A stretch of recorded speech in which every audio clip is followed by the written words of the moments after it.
No one knew that I was a sex addict until the company's team building exercise. I had forgotten to bring my medicine along for that night and was assigned to a tent with a male colleague. I reached the pinnacle in front of him, right before his eyes, and now that there was no turning back, my impulses spiraled further away from control. Due to my addiction, my heart had been pounding the moment the supervisor came and told us we were staying the night at the hot springs. If I even had an instant of skin contact with a man, my libido would flare up in minor cases, and in worse cases, I had never told anyone because it was just so embarrassing, and when I was younger, I had presumed I'd simply get better once I was an adult. That was until I realized the symptoms were getting even more out of control, and there was that one time I almost moaned out loud in public. Fighting back the embarrassment that almost killed me, I went to the doctor and got some medicine. However, I had forgotten to bring my medicine as this team-building exercise was organized out of the blue and very far from my home. Even as I fought against the fear eating me inside, warning myself to restrain myself and stay well behind, our supervisor suddenly announced, "Sorry guys, all the rooms have been booked, but we have tents. There aren't many, so we're just going to have to make do. Ruth, you're going to Dean's tent."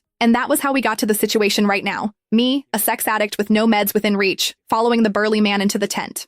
I did my best to keep to a corner in the tent, biting my lip and closing my eyes, while telling myself to fall asleep as soon as I could before the last dosage lost effect. But that was when Dean came to me. "What's wrong?" he asked. I could feel his body warmth from my back, and my skin was already crawling. "Nothing. I'm fine. Please, just stay away from me." But even as the stimulation extended from my skin to the rest of my body, I knew the pain was coming. I checked my phone and only saw that it was midnight, 6 hours since I had last taken my pills. It was losing effect soon.